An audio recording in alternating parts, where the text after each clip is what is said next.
The bride disappeared 30 minutes before the wedding. Not postponed, not delayed, destroyed. Servants were searching every corridor. Nobles were whispering behind jeweled fans. The council was already calculating how many alliances would collapse before sunset. At the center of it all stood Alpha King Caspian, tall, silent, leaning on the black and silver cane that had become a kingdom's favorite symbol of pity. The crippled king. The king no woman truly wanted. Then his cold amber eyes moved across the room and settled on Isabella, the forgotten companion who had spent the morning fastening another woman's wedding gown. For the briefest moment, something flickered in his gaze. Recognition. Her breath caught. The entire hall seemed to stop breathing with her. Caspian took one measured step forward. "Bring the officiant back." Confusion rippled through the crowd. Then the Alpha King delivered the words that would change both their lives forever. "If my bride has run away, then I will marry the woman standing beside her." Before we begin, like the video and subscribe for more unforgettable romance stories. The kingdom had spent 6 months preparing for the wedding. Banners carrying the royal wolf crest hung from every tower. Merchants filled the capital's streets. Noble families arrived from distant territories, eager to witness the marriage that would unite two powerful packs. To the public, it was a celebration. Behind closed doors, it was politics. Alpha King Caspian needed the alliance. The bride's family needed the crown. Love had never been part of the arrangement. Neither had happiness. The people cheered when Caspian appeared in public, but whispers always followed him. The crippled king, the wounded Alpha, the ruler who returned from war with a damaged leg and a permanent limp. No one dared say such things to his face. They saved their cruelty for private conversations. One afternoon, while crossing a palace corridor, Caspian overheard several visiting nobles speaking behind a partially opened door. "A king can survive many wounds." Soft laughter followed. Another voice answered, "Perhaps, but women do not dream of marrying damaged men." The laughter grew louder. Caspian kept walking. His expression never changed. Years ago, those words would have angered him. Now they merely confirmed what he already suspected. Most people saw the cane. Very few saw the man holding it. Years of ruling had taught him how to recognize pity disguised as respect. It no longer angered him. It simply exhausted him. The upcoming marriage was supposed to silence those whispers. A beautiful bride beside a powerful king. A perfect image for a restless kingdom. At least that was what everyone believed. 3 weeks before the wedding, a stack of administrative reports landed on Caspian's desk. Most were routine.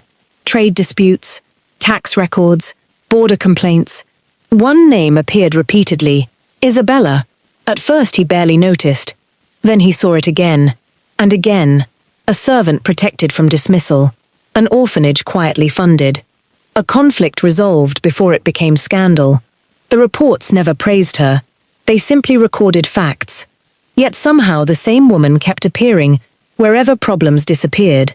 Caspian finally looked up from the documents. "Find out who Isabella is." The advisor blinked. "A noblewoman, Your Majesty." "That was not what I asked." For reasons he could not explain, Caspian kept the reports. Everyone except Isabella. Isabella had spent the last 6 months beside the bride every day, helping select gowns, organizing ceremonies, managing guest lists, solving countless disasters before they reached public view. She was efficient, reliable, invisible, exactly as she had always been.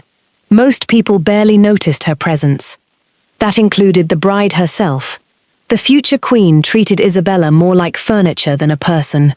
Useful when needed, forgotten when not. Isabella never complained. Life had taught her long ago that some people were born to stand at the center of the room. Others were born to stand quietly beside them. The morning of the wedding began like every royal event. Chaos disguised as elegance. Servants rushed through hallways carrying flowers. Musicians tuned instruments. Nobles competed for attention. The bride spent most of the morning admiring herself in mirrors. By noon, the palace was overflowing with guests. The ceremony was less than an hour away. Then everything went wrong. At first it seemed small. One missing servant, one unanswered question, one locked chamber. Then panic spread through the palace. The bride was gone, not hidden, not delayed, gone. Her wedding gown remained draped across a chair. Her jewelry remained untouched. Her personal belongings had disappeared. The realization struck like lightning. She had run away. Within minutes, the palace descended into chaos. Servants searched every corridor. Guards sealed the gates. Nobles exchanged horrified whispers. Council members argued over political consequences. The alliance was collapsing before their eyes, and at the center of the disaster stood Isabella. Because she had been the last person to see the bride. Questions came from every direction. Accusations followed immediately after. Some claimed she had helped the bride escape. Others insisted she knew more than she admitted. Isabella answered every question honestly. It changed nothing. Fear makes people desperate. Desperate people always need someone to blame. Meanwhile, word of the disaster reached the Alpha King. The council expected rage. They expected broken furniture, shouting, threats, humiliation. Instead, Caspian listened in silence.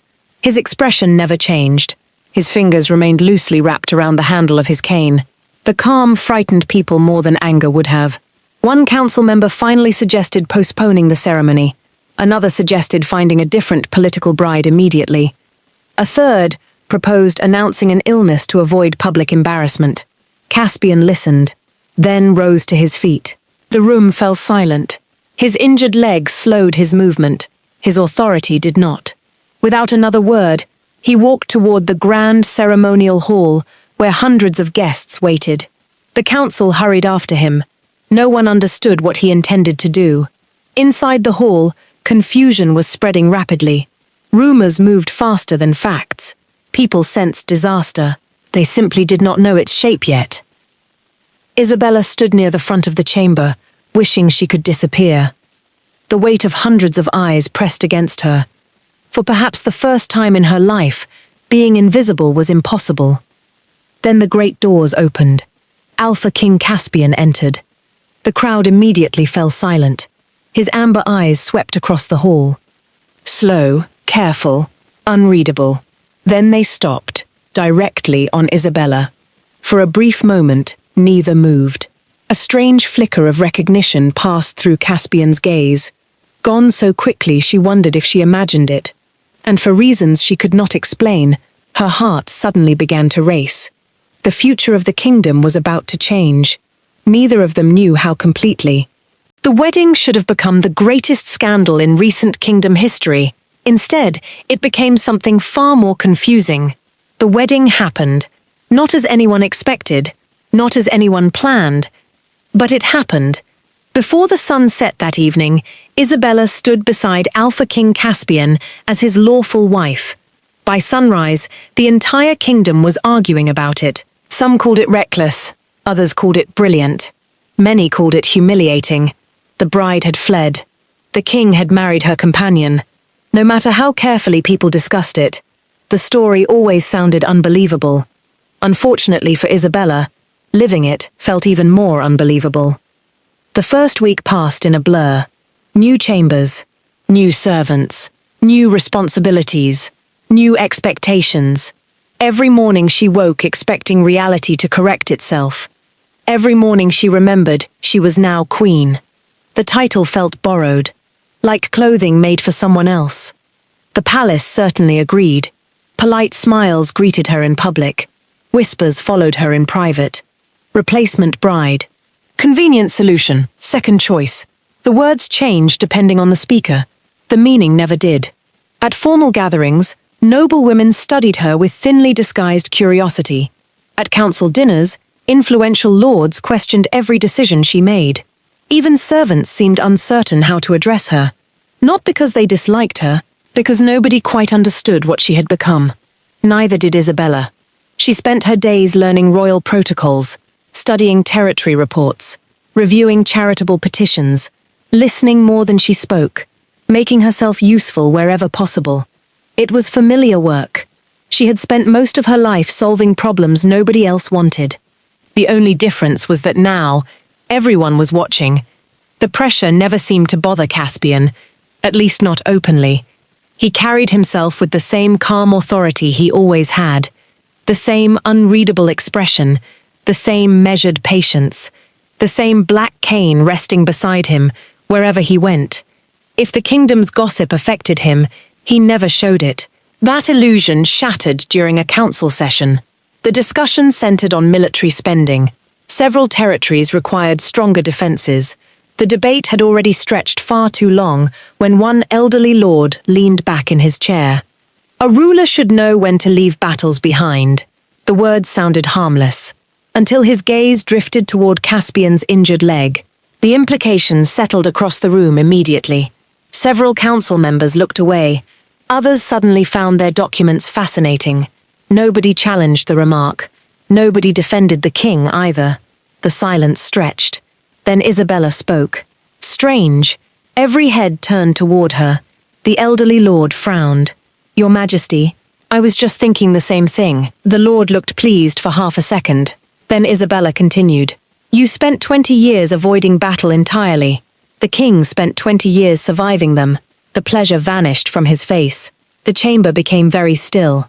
If scars determine worth, I know which man history will remember. Silence followed.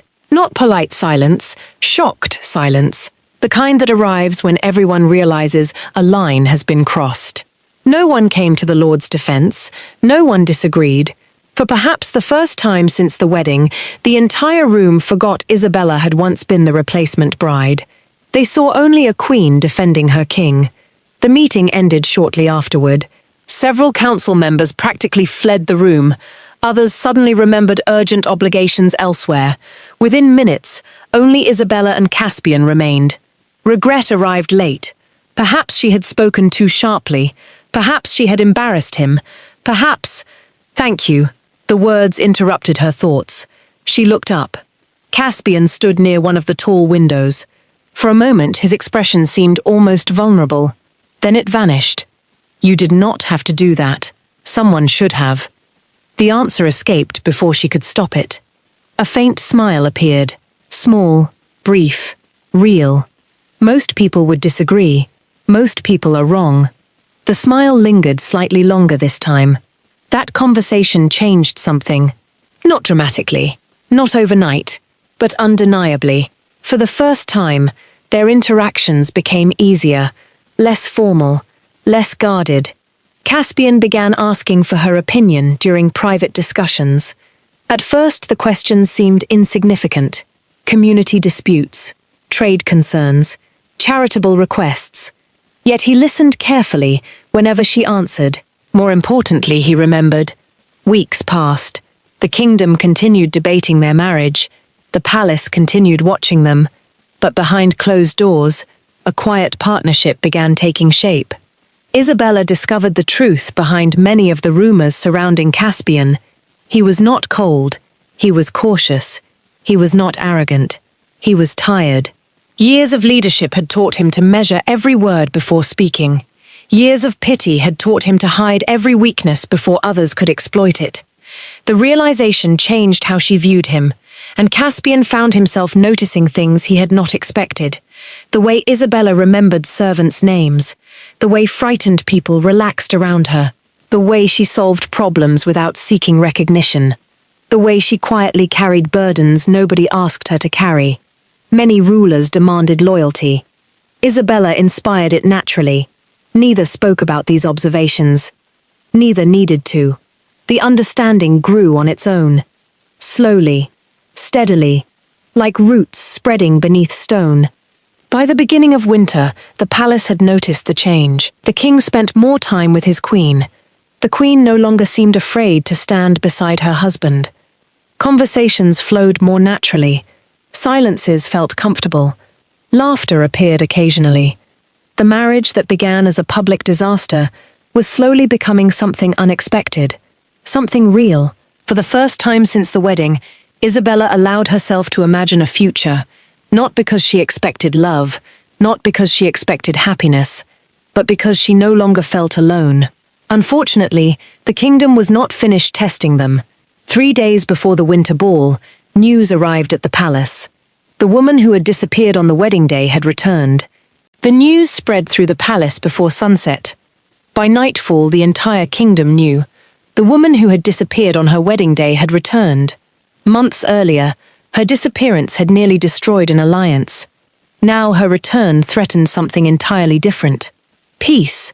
The announcement reached Isabella while she was reviewing correspondence in her chambers. For several moments she simply stared at the messenger, certain she had misunderstood. The bride was back. The woman whose absence had changed the course of her life. The woman who should have become queen. The woman whose place she now occupied. A strange mixture of emotions settled inside her. Confusion, unease, sympathy, fear. Not fear that Caspian would leave her, fear that everything they had built would suddenly become complicated. Unfortunately, she was right. The former bride arrived at the palace 3 days later. The kingdom welcomed her with endless curiosity. Nobles rushed to greet her. Journalists followed every movement. Questions echoed everywhere. Why had she run? Where had she gone? Why had she returned? Everyone wanted answers. Very few received them. The woman who stepped from the carriage looked nothing like the reckless noblewoman people remembered. She appeared exhausted, thinner, older somehow, as though the months away had carried years within them. When Caspian greeted her formally at the palace entrance, she seemed almost nervous. She expected anger, perhaps humiliation, perhaps resentment. Instead, Caspian offered calm politeness. Nothing more, nothing less. The encounter lasted only minutes. Yet something unexpected happened. As Isabella approached to welcome her, the former bride's expression changed. Not because of Isabella herself, because she noticed the way Caspian looked at her. It was subtle, almost impossible to describe, but impossible to miss. The realization struck harder than any anger ever could. The king she abandoned had learned how to be happy without her. For the first time since returning, genuine regret appeared in her eyes. Unfortunately, regret rarely remains alone. Jealousy often follows. The weeks that followed tested everyone. Rumors exploded across the kingdom. Some nobles believed the former bride should reclaim her position. Others argued the marriage to Isabella was legally binding. Several powerful families openly encouraged division. The uncertainty poisoned every gathering, every dinner, every celebration, every conversation. The winter ball arrived beneath that tension. Thousands of candles illuminated the royal ballroom. Music filled the air. Laughter echoed from every corner. Yet beneath the elegance, everyone watched, waiting, observing, judging. Isabella tried to ignore it. She smiled when required, danced when expected, spoke politely when approached. But exhaustion was beginning to creep beneath the surface. For months she had fought to prove she belonged. Now the woman's return threatened to erase every step forward. Across the ballroom, Caspian noticed immediately. He always seemed to notice. Their eyes met briefly. The silent reassurance should have comforted her. Instead, it made her emotions harder to hide. The former bride noticed that too. And for the first time, something painful settled inside her. Not anger, not hatred, loss. Because she finally understood what she had thrown away. Near midnight, she requested a private audience with Caspian. Several advisors advised against it. Others encouraged it. Caspian ignored them all. He agreed to the meeting. The conversation lasted less than 10 minutes. When he emerged, something had changed. The calm certainty he usually carried seemed disturbed. His expression remained controlled. His eyes did not. Isabella noticed immediately. The former bride had confessed something. Something nobody expected. She had not run because she feared marriage. She had not run because she disliked Caspian. She had not run because she wanted freedom. She had run because someone threatened her life. If the wedding happened, she would die. The warning had arrived days before the ceremony. Anonymous, detailed, terrifyingly convincing. At first she ignored it. Then another followed, and another, each more specific than the last. until fear finally overwhelmed reason. So she fled, alone, without explanation, without trust, without courage, without realizing the chaos she would leave behind.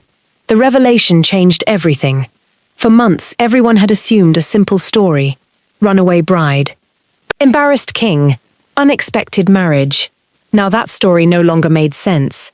If the threats were real, someone had wanted the wedding destroyed, which meant the disaster may never have been an accident.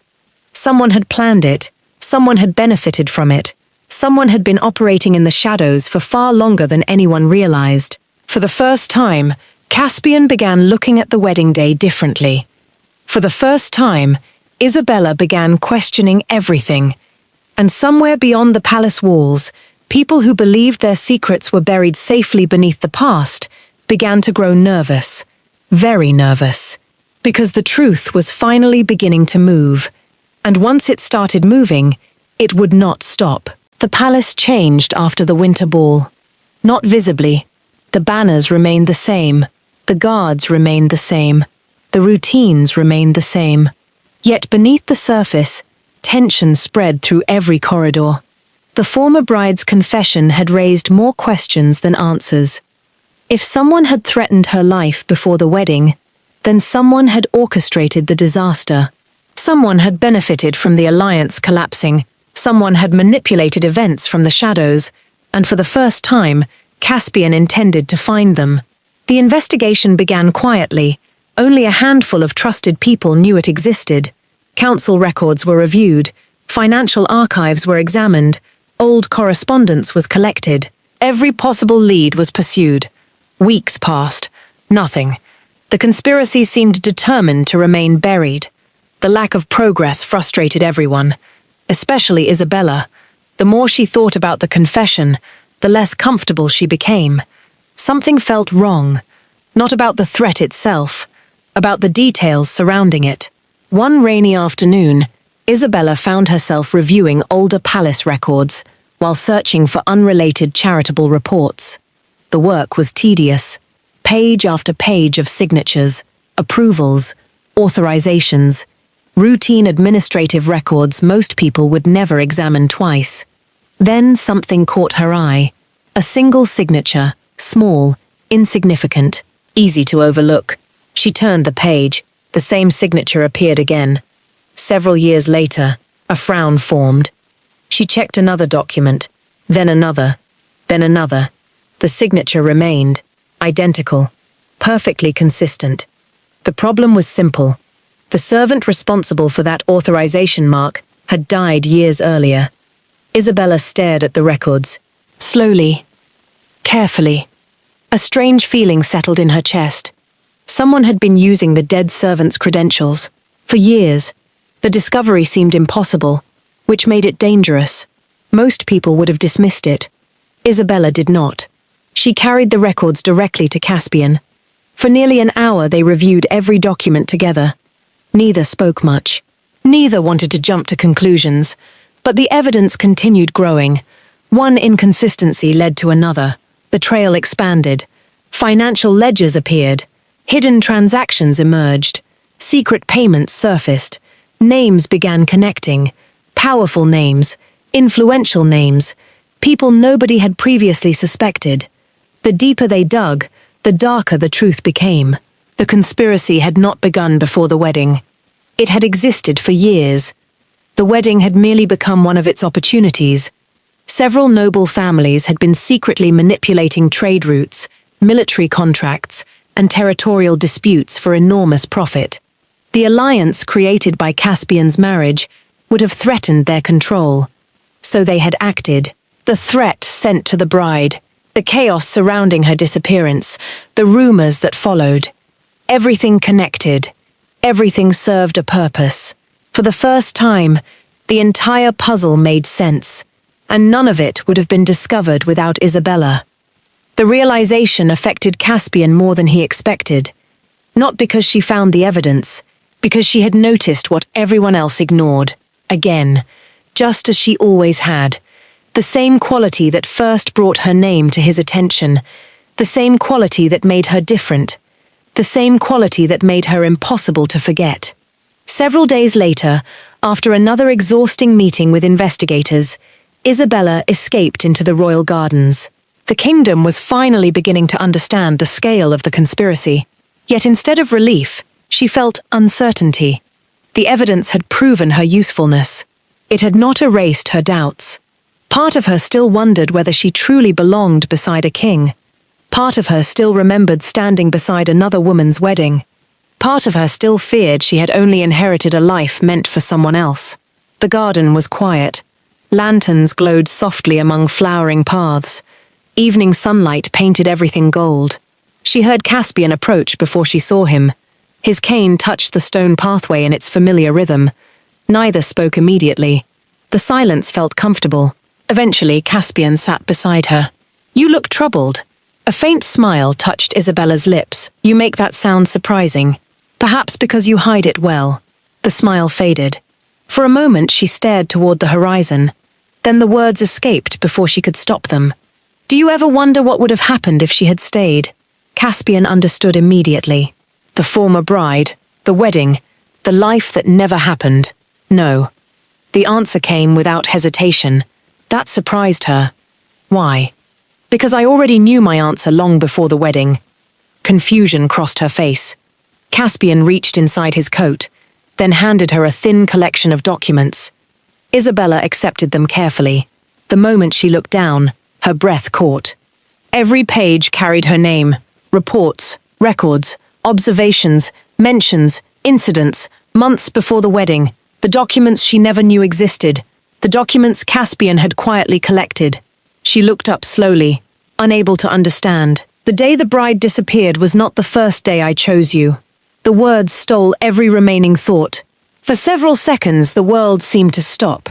Caspian's voice remained calm, steady, certain.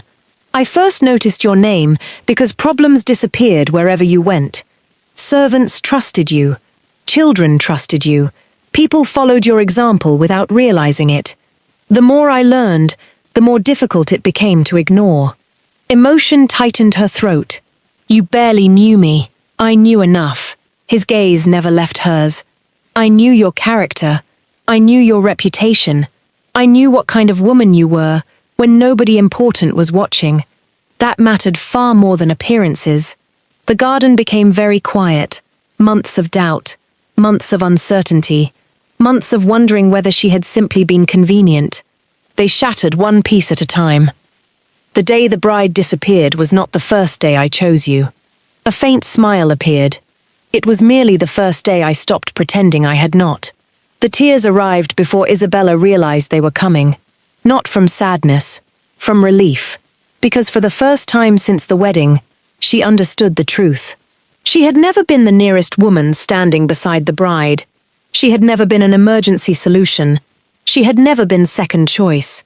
Without realizing it, Caspian had already been moving toward her long before fate forced the decision. And for the first time, Isabella allowed herself to believe she belonged exactly where she was, beside him, not by accident, by choice. The kingdom woke to scandal, not rumor, not speculation, truth. The investigation that had remained hidden for months finally became public. Evidence spread through the capital with astonishing speed. Secret financial transactions, forged authorizations, manipulated contracts, bribed officials. Names once considered untouchable suddenly appeared at the center of accusations. Several powerful noble families found themselves facing public scrutiny for the first time in decades. Panic followed. Some attempted to deny everything, others fled. A few tried negotiating their way out. None succeeded. The evidence was overwhelming. For years they had manipulated royal affairs from behind the scenes. The failed wedding had been only one piece of a much larger scheme. Now the entire structure was collapsing. The Royal Assembly chamber filled beyond capacity on the day the findings were presented. Nobles crowded the galleries. Officials filled every available seat. Even representatives from neighboring territories attended. Everyone understood they were witnessing a moment that would shape the kingdom's future.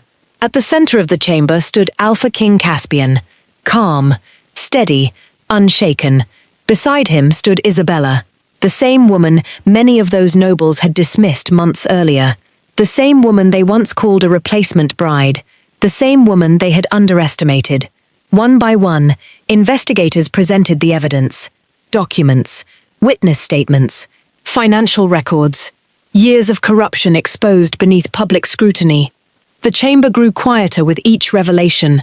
The silence deepened when the final discovery was explained. Because the investigation had not begun with spies.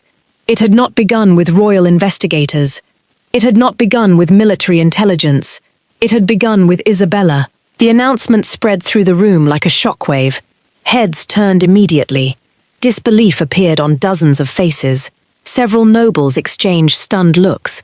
The queen they had mocked. The woman they considered an accident. The woman they believed had simply inherited another person's life. She had uncovered the clue that exposed the entire conspiracy. Without her observation, the investigation might never have begun. Without her persistence, the truth might never have surfaced. For a long moment, nobody spoke. The realization forced the kingdom to confront something uncomfortable. They had judged Isabella long before they understood her, and they had been wrong. Very wrong. Across the chamber, Isabella felt hundreds of eyes settle upon her. Strangely, the attention no longer frightened her. Months earlier she would have wanted to disappear. Now she simply stood beside her husband, certain of who she was, certain of where she belonged. The conspirators were stripped of influence, their allies were exposed, their networks dismantled. Justice moved swiftly, not because the kingdom sought revenge, because trust had to be rebuilt. By the time proceedings concluded, one truth remained undeniable. The throne had survived because of unity. Not manipulation, not fear, not ambition. Unity. As the assembly prepared to adjourn, one final challenge emerged. A noble lord stood. The room immediately tensed. Everyone recognized him as one of the former bride's most vocal supporters. His gaze moved between Caspian and Isabella. Then he asked the question many had secretly wondered. If circumstances were different, if the wedding day happened again, would your majesty make the same choice? Silence filled the chamber. No one moved. No one spoke. Every eye turned toward Caspian. Even Isabella felt her pulse quicken. The question carried far more weight than anyone admitted. Months earlier, the answer would have been uncertain. Now it was not. Caspian rose slowly from his seat. His cane touched the marble floor once. The sound echoed through the chamber. Then he looked directly at Isabella. Not the assembly, not the nobles, not the court. Only Isabella. Yes. The answer arrived without hesitation. A murmur spread through the room. Caspian continued. If given the choice again, knowing everything I know now, I would still choose Isabella, every single time. The words carried no theatrical flourish, no dramatic performance, only certainty. The kind that cannot be manufactured, the kind that comes from truth. Emotion flashed across Isabella's face before she could hide it. For a moment, the chamber disappeared. The crowd disappeared. The kingdom disappeared. Only those words remained.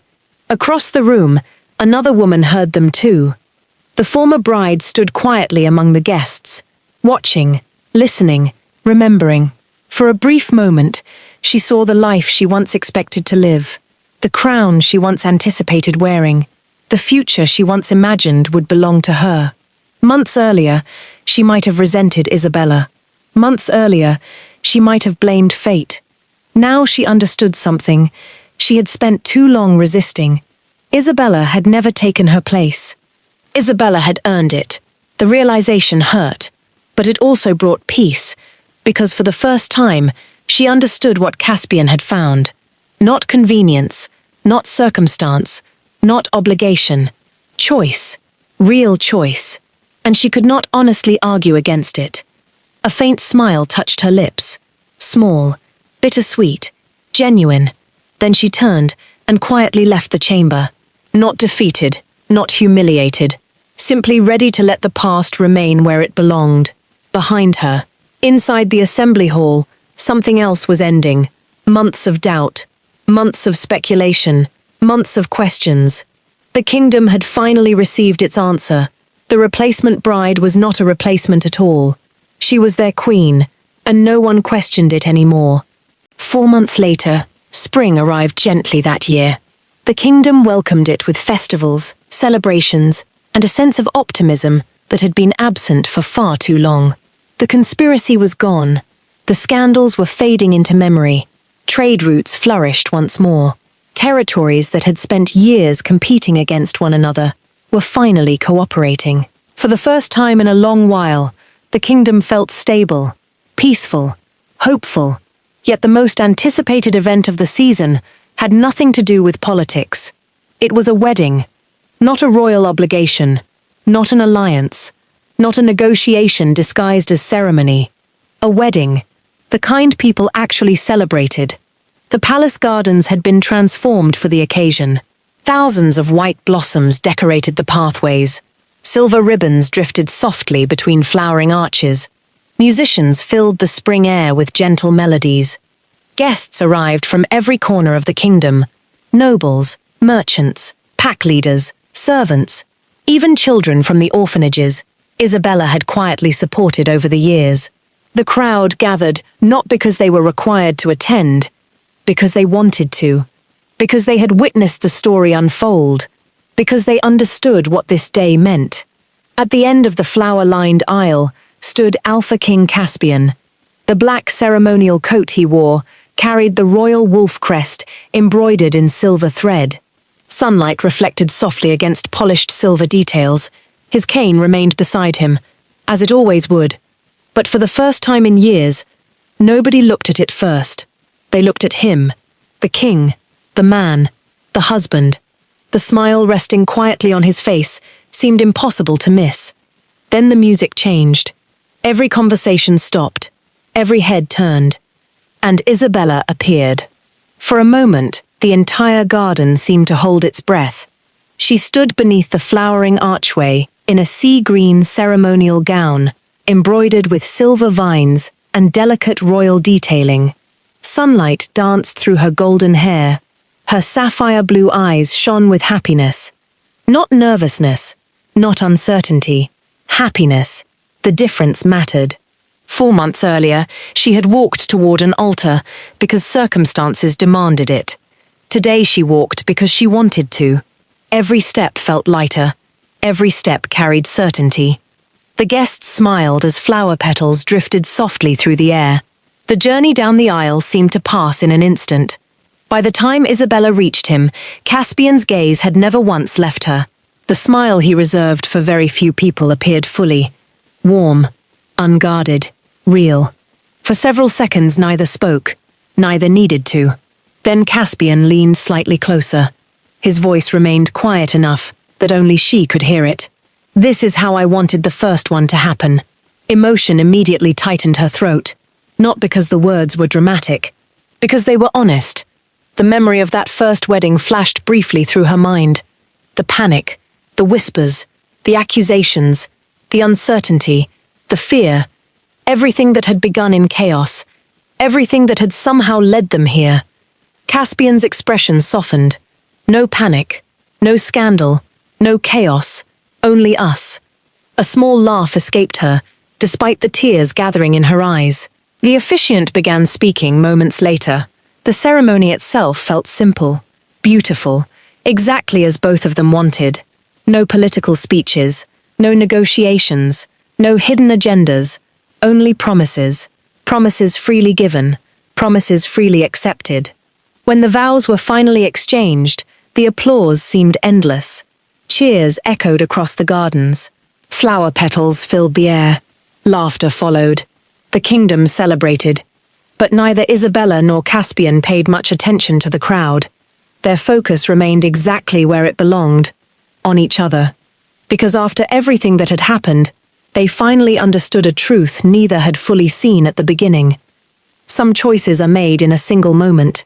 Others begin long before anyone realizes, long before a wedding, long before a crown, long before fate intervenes.